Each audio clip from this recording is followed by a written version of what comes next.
how do we, in our own words, justifications for crimes? Crimes, we've said in weeks before, are violations of written, codified law.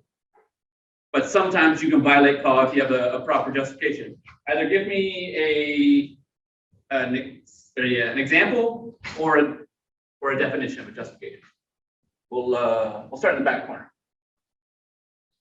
What is an example or a definition of a justification to commit a crime? Little out. Having a reason, so a lawful reason, right?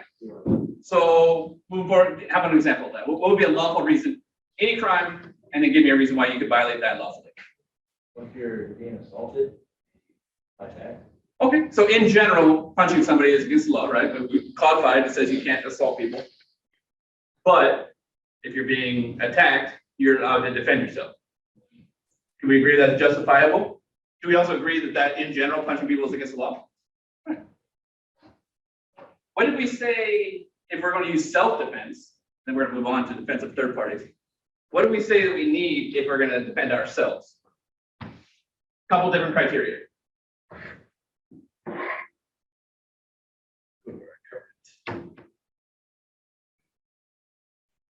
What about the time frame? How's that timeline work? It's going to be in immediate danger. Right, immediate danger. So we gave an example. I think I used a couple examples, one before and one after. You can't preemptively defend yourself from a crime. I'm pretty sure I used probably a battered wife or something along those lines. Even if you knew you were about to get, even if there's a pattern and you knew it was going to happen, because we had options. There was no immediacy, urgency, necessity. We use that term necessity. That's a key term for you to remember.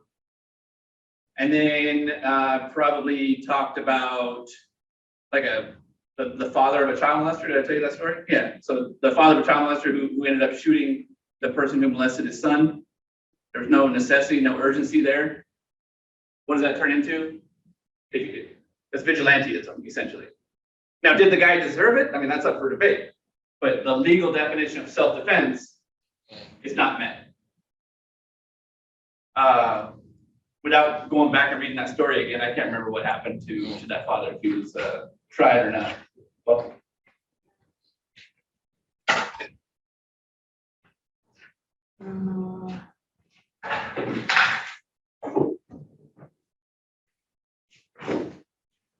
there's one in the book that we didn't talk about, but I'll share with you. There was a young lady who was being raped by, I believe it was her boyfriend. I think it was not a stranger rape. Being raped by her boyfriend, she ended up escaping, and while escaping him, she ended up running him over with her truck. So she's leaving. She's already been raped. He's committed a sexual assault, very, very violent crime, very intimate crime, one that sticks with you for life. And as she's leaving, obviously she's not in the most lucid state of mind, and she runs him over. Anybody read that story in the book? What was the result of that? Well, you remember what happened to her?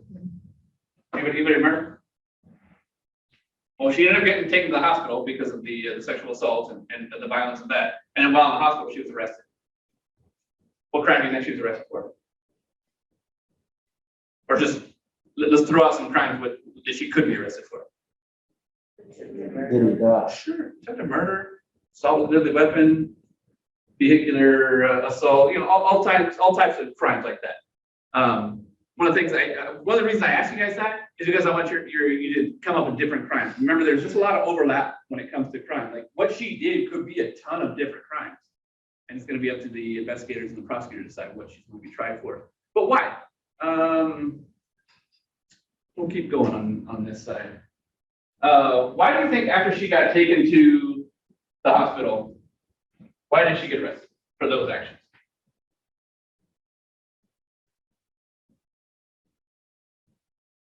Why can't she run him over?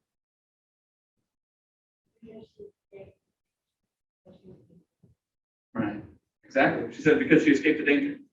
The necessity was no longer there. Again, did he deserve it after sexually assaulting her? We can discuss the merits of that alone. But what people deserve and what is lawful is not always the same. Remember that.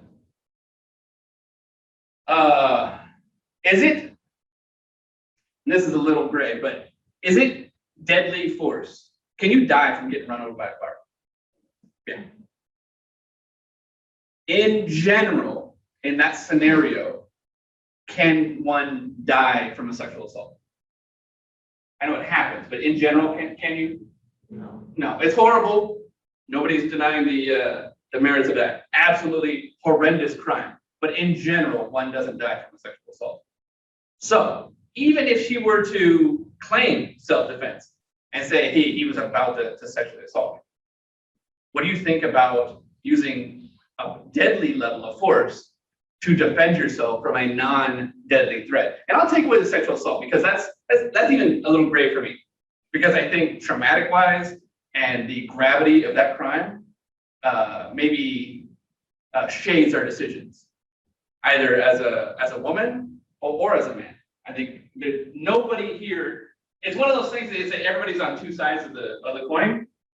You're going to be very, very hard pressed to find somebody who's pro-rape. Like you're not going to have two sides of that coin. It is such a cut and dry, horrible crime. So let's go with, what's a non, I'll let you guys pick. Give me a non-deadly crime against person. Assault. So kick to the stomach. Is that good? Kick to the stomach. If I decide to kick you to the stomach, what are your thoughts on pulling a gun and shooting me? The excessive force.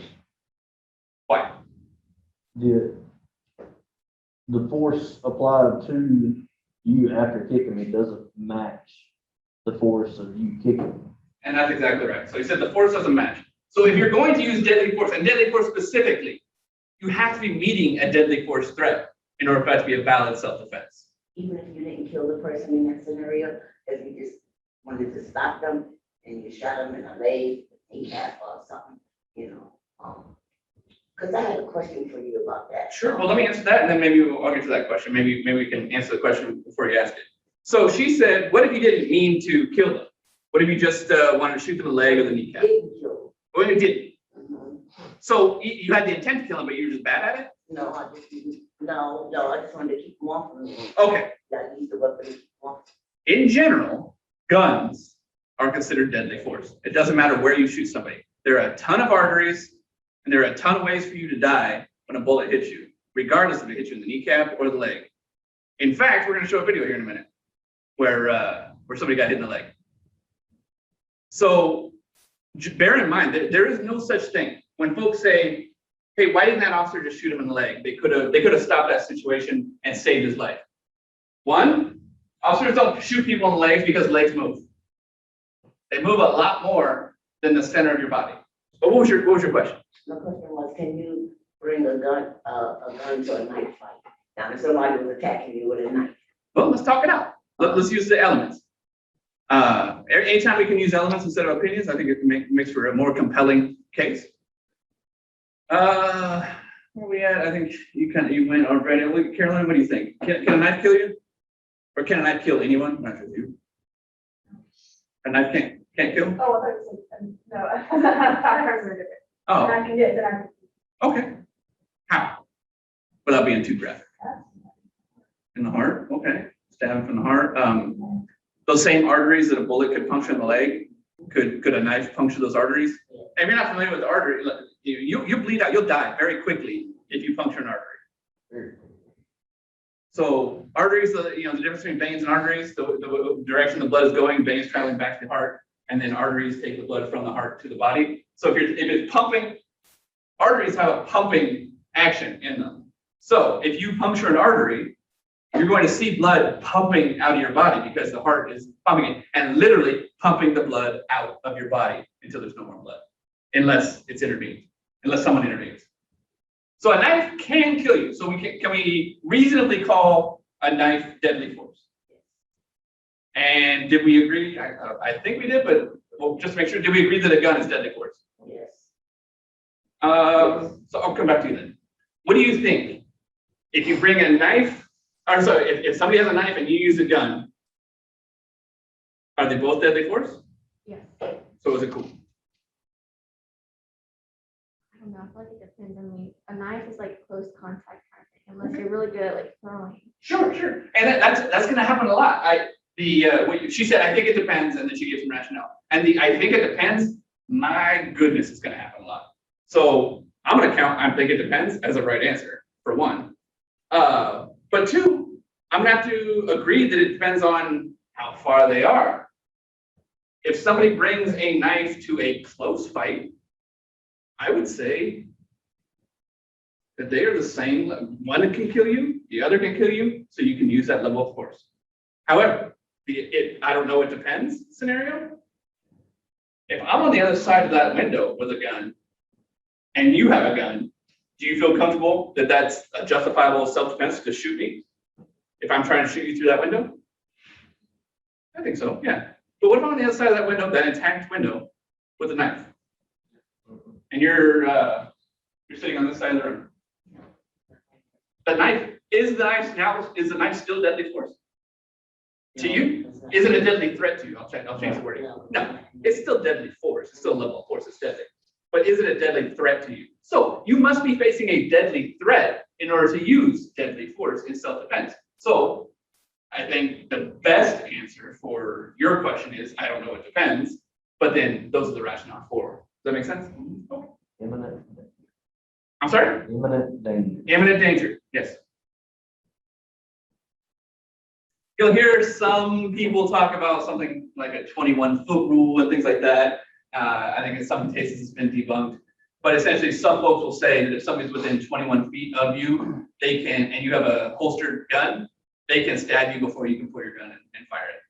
Or even if you do fire it, it's still not going to stop that momentum and you're still going to get stabbed. I wouldn't put too much weight into that 21 feet. For one, most people don't carry a 21-foot tape measure on them just to make sure that somebody's 21 feet away. It's kind of a rule of thumb, but also some people are slower, some people are faster. But if you ever did that, the 21-foot rule, that's what they're talking about.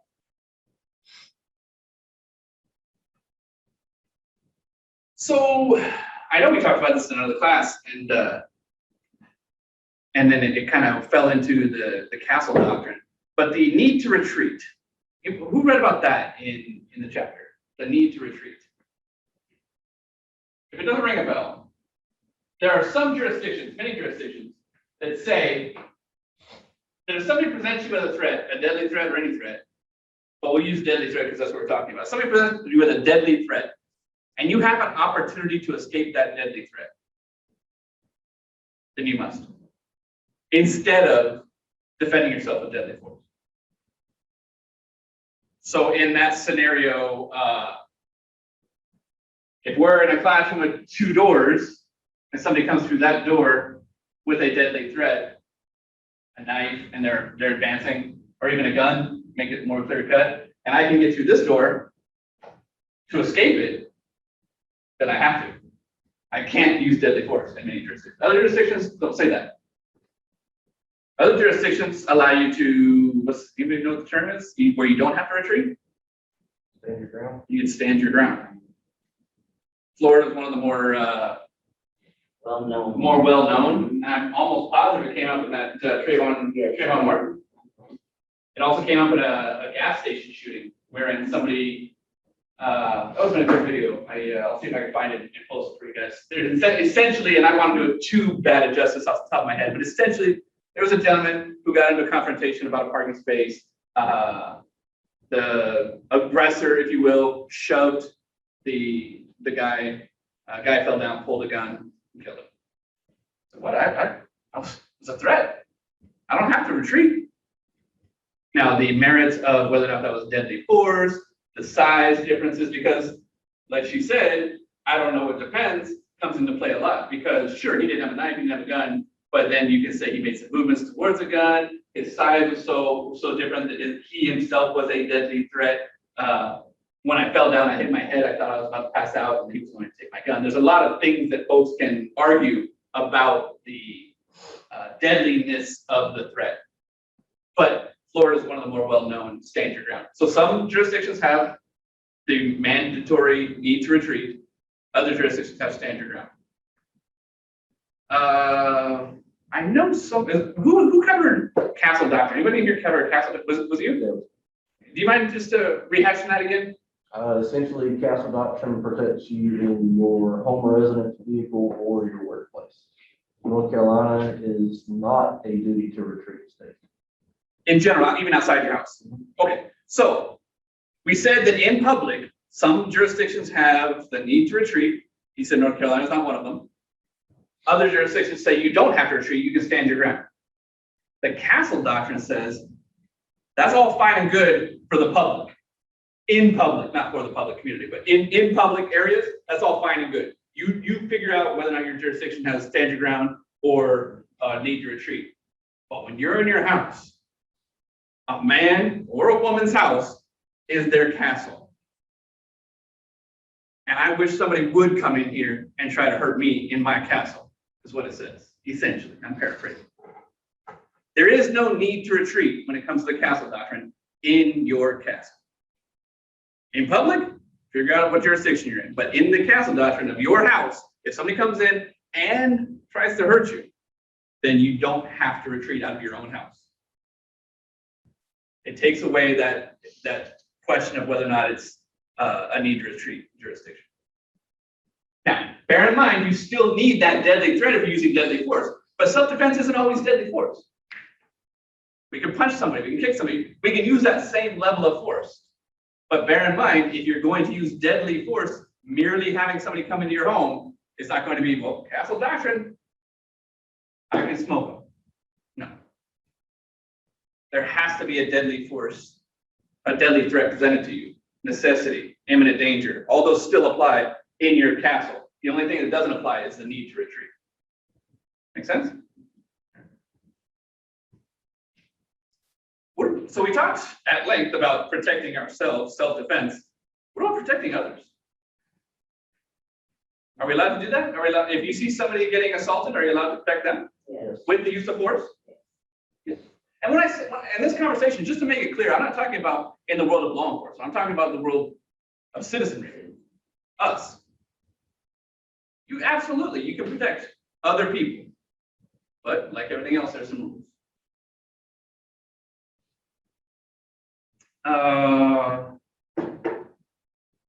What's reasonable? What do you think is reasonable when it comes to rules? If you were going to make some rules on how you could protect a third person, a third party, what would be a reasonable way to, or what would be a reasonable rule for that?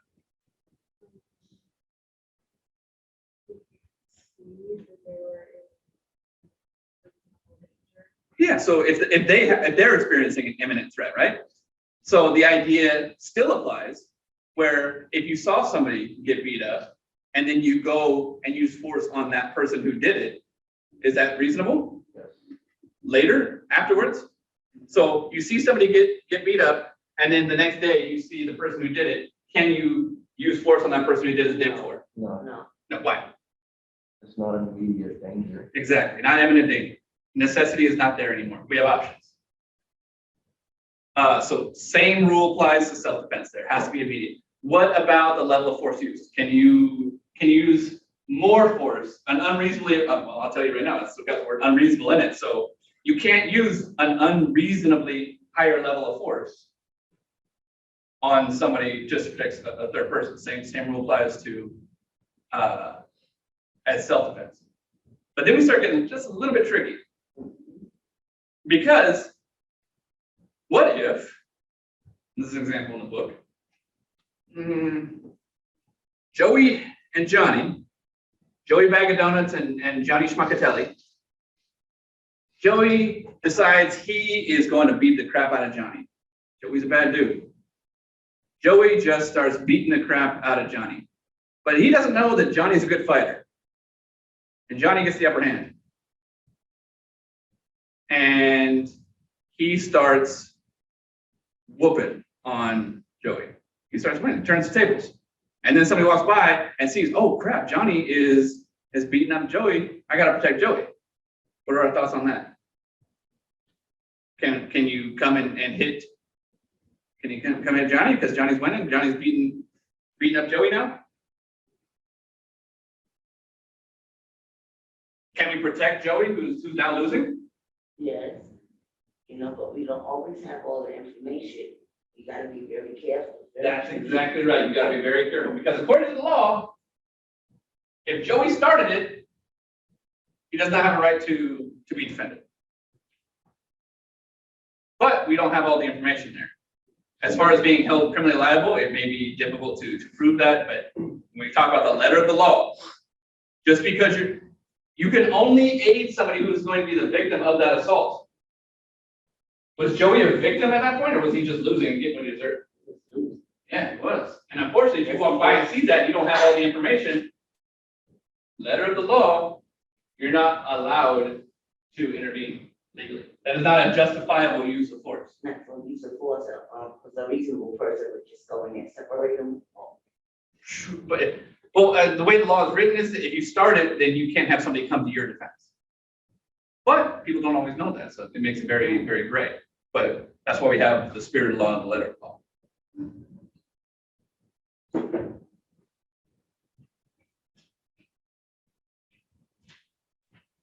What about law enforcement though? How does that, and I may not have a good answer for you, but I want to discuss it. What if you have a rogue officer, an officer who's just bad, and they use unlawful force on somebody, on a suspect, and they start losing, and they put out a backup over the radio and say, hey, officer needs help. And then when everybody gets there, what do you think? What do you think is going to happen when the cavalry arrives? If you've got a suspect on top of an officer and the officer put out a help call, what do you think is going to happen? Well, I'm feared that the suspect started this thing and they have to defend the officer. What do you think they're going to? What do you think the officers are going to do to the suspect that's on top of the officer? Deadly force on that suspect. At least force, if not deadly force. There's force is going to be used. I think that's a reasonable assumption, reasonable expectation that force will be used. And how does that play into the idea that if somebody started it, or if they are the suspect of a crime and then the tables are turned, they don't have a right to be defended. And in fact, you don't have a right to defend them. Not only do they not have a right to be defended, then somebody who does defend them is in the wrong. What kind of crummy situation did that officer put the responding officers who came and saw he was on the bottom, suspects on top? That rogue officer not only put himself in physical danger, put himself in legal danger, but did he also put his partners who didn't know any better in at least legal danger, if not physical danger? It's dangerous to fight. I've been on a lot of fights, and I'm not a big guy. I've been in a lot of fights in LA, and you get hurt. If you're fighting on the sidewalk or on the street, you're going to get hurt. That's what happened in that George Floyd thing, those other officers being charged, because they didn't intervene. Why are they being charged? Because apparently they're supposed to have been new officers, and Chauvin was just doing what he did. And but the other officers are being charged as well. So the other officers being charged as co-principals, not accessories. Because did we talk about accessories and principals in this class? Yes. Okay. You can see sometimes the classes run together. Nine run together. So we talked about the bank robbery, right? The person who holds the door is just as culpable as the person who pulls the trigger and kills the security guard. Is the person who pulls the trigger and kills the security guard during a bank robbery a murderer? Clear as day, no doubt. That person who planned that bank robbery with them and he said, your job is to hold the door so we can get in fast. Is he a murderer? Like, yeah. That's what's happening with the George Floyd case. Because there was a death, caused upon the person other through these force and now deemed to be unlawful force, then anybody who aided in that is going to be just as culpable. However, I don't believe they were charged with murder. I could be wrong. I think they were charged with maybe some sort of lesser crime. I'm not positive. So I don't necessarily think that the felony murder rule applies in that specific case because I don't think they were charged with a murder.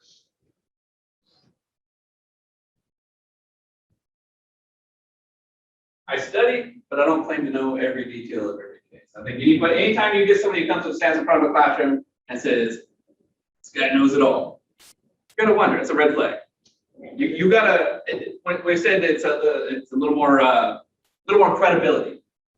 I think personally, as somebody who's done a lot of studying and been to school for a long time and still has the wherewithal to admit, like, there's a lot of stuff I don't know.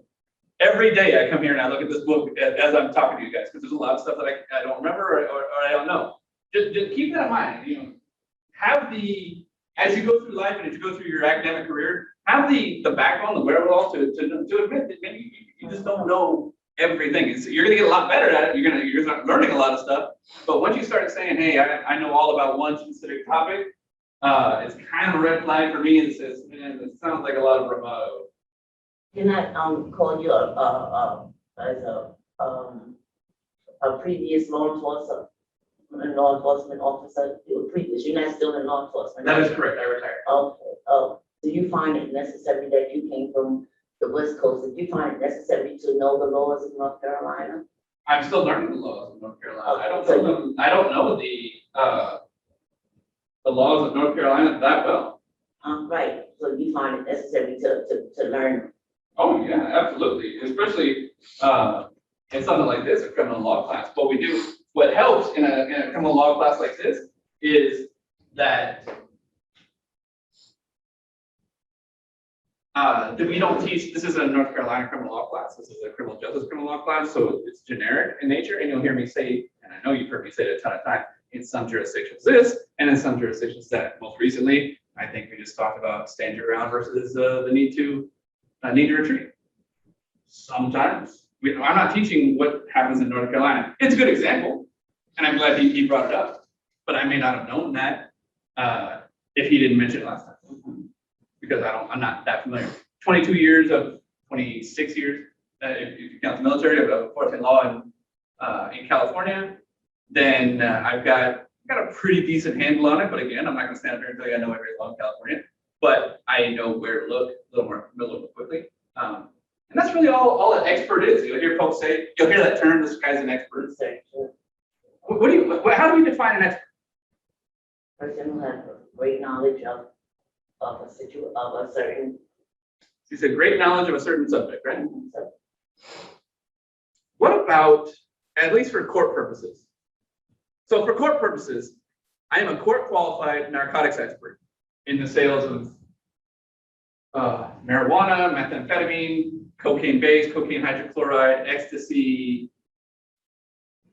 I think that's it. So I've been qualified in court to testify as an expert in those subjects. You get what's called voir dire. So you're kind of interviewed on the stand about your knowledge, your training, things like that. The difficulty in getting qualified, nobody gives you a certificate, it just happens on the stand. But the difficulty in that is not that hard. I wasn't an officer that long when I became qualified to testify as an expert in at least cocaine base, which is crack. Cocaine base is the solid form of cocaine, as opposed to cocaine hydrochloride, which is the powder form. Because the court uses a very liberal definition of expert. When you see experts on the stand that are deemed experts, their definition is just more knowledge than the average person. So do you think I have, Mr. Bell, do you think I have more knowledge than the average person on how the packaging and procedures in selling cocaine, hydrochloride, cocaine base, methamphetamine, ecstasy, and marijuana, and heroin? Do you think that Stephen knows more than the average person? Yeah. Yeah. I may not have a great knowledge on it. Some of them I have some pretty detailed knowledge, but I would say I have more than the average person. That's all it takes to be an expert in the eyes of the court. I'm on here being devious. You have a drug dealer and a drug user that should be defined as experts. True. Yeah. Does a drug dealer have more knowledge than the average person? Yeah. Heck yeah, then they would be a subject matter expert. Straight to the source. Let's look at an example of using force to defend a third party. This is. Hello, I'm Josh Rubenstein, the Public Information Director from Los Angeles Police Department. This is a traffic stop. As he's introducing, I'll introduce him. This is a traffic stop that happened in an area I used to work called Mission area. This is in the northern part of Los Angeles. There's a female officer driving and a male officer passenger. So with our tactics, LAPD tactics, we say, usually the driver officer approaches the driver of the violator's car, and the passenger officer approaches the passenger side. So let's see how it goes here.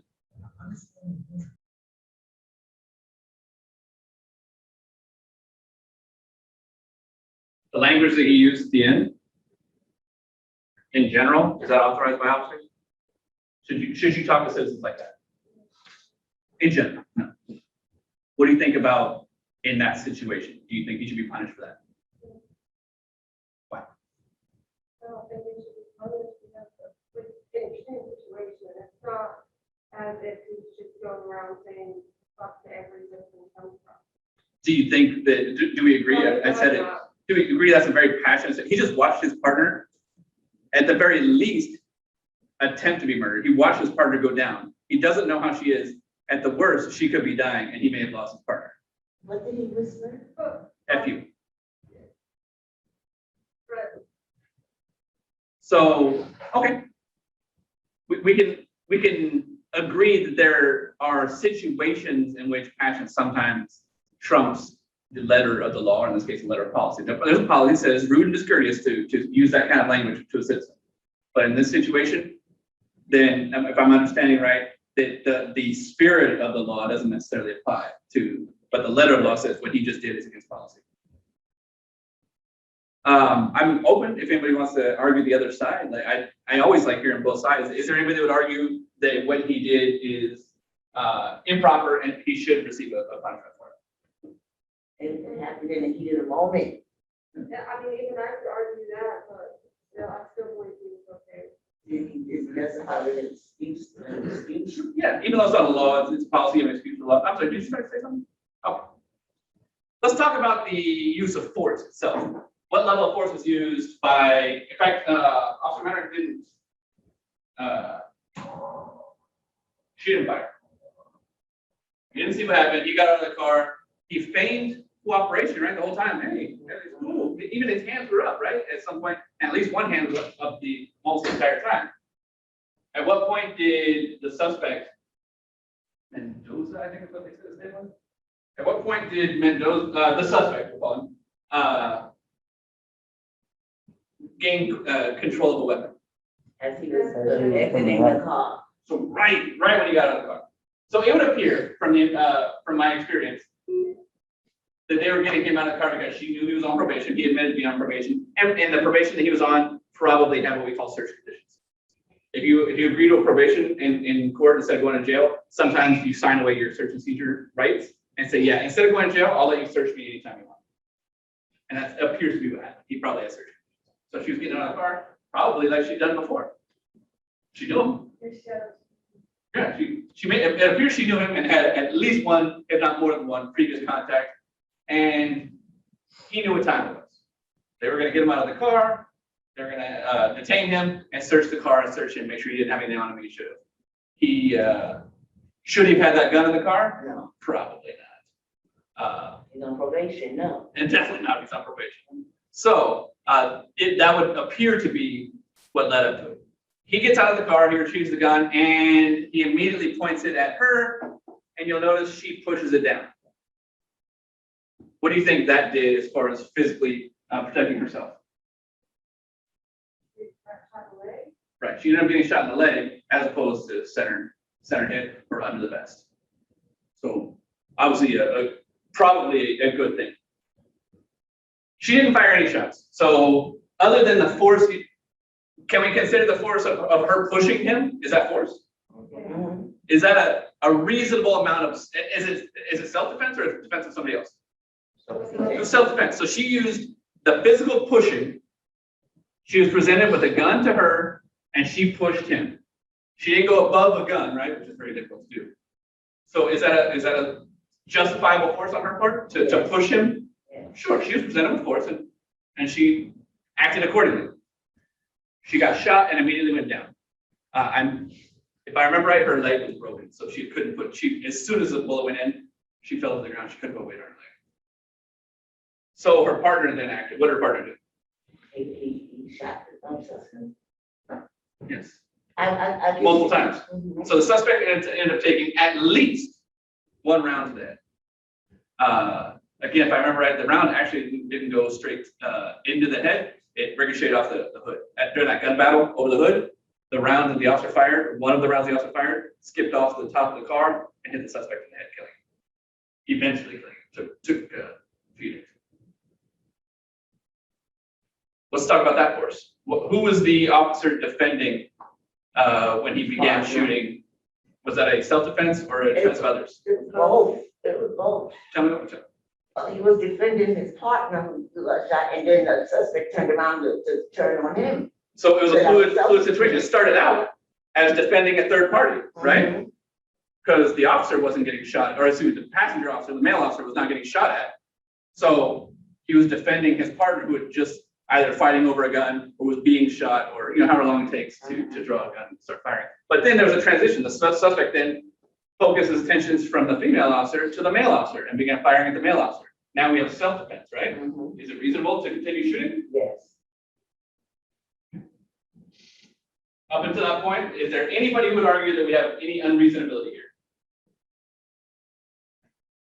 You guys, what happened when the officer came around the car? Shot him again. You shot him one more time. What are our thoughts on that last round? Justified. Tell me why. When you come around, he didn't know the status of the suspect at the time. He could have still had the gun in his hand. What has he demonstrated so far? What has the suspect demonstrated so far? That's assault, because I'm using a police situation, but this could be citizens. So it doesn't have to be a suspect. What is this assailant, this aggressor? What did he prove already? He was willing to do. He's willing to kill. He's willing to kill at least one cop. He shot a cop. He tried to shoot another unsuccessfully. And then now you can't see him. He's behind a car. Do you think that passenger officer knew that ricochet shot hit the suspect in the head No. and he watched him fall down? No, I'm coming around to it. Unlike movies, bullets are small and the holes that they make are small. And so all that officer knew, I imagine, was that there was a gun battle, a very furious gun battle from close range, and now he can't see the suspect. But the suspect already demonstrated he's willing to kill two officers. And so when he came around and saw, oh, I found him. And that last round, in general, that's a justifiable round. And then after that, when he said the suspect's down and he started tending to his partner, if he had pulled his gun out and shot him one more time, would that have been reasonable? Now, a little bit, no. No, because he already, now we know his mindset. Because sometimes it's hard to know mindset, but we know his mindset. His mindset, okay, suspect's down. And she had to remind him, hey, go take care of him. You have to handcuff him. You don't know. He's not moving, but you still need to address that threat. He's obviously a threat, right? And with what we know now, and he probably didn't know at the time, that suspect was still alive. I don't know if he ever regained consciousness, but I know he lived for a couple more days. But that's a good walkthrough of. So did he use the same level of force? Yes. And we have to use. Was it immediate? Was there an immediate need to shoot that suspect? Yes. Was there a necessity? Why? Tell me. Let's go on this side. What was the necessity? Why was there a necessity to shoot that suspect? Because if he didn't, if the male officer did not shoot that suspect, what would happen? But he demonstrated that he's already willing to do it. And he would have kept going, right? Yeah. So that's why there was a necessity.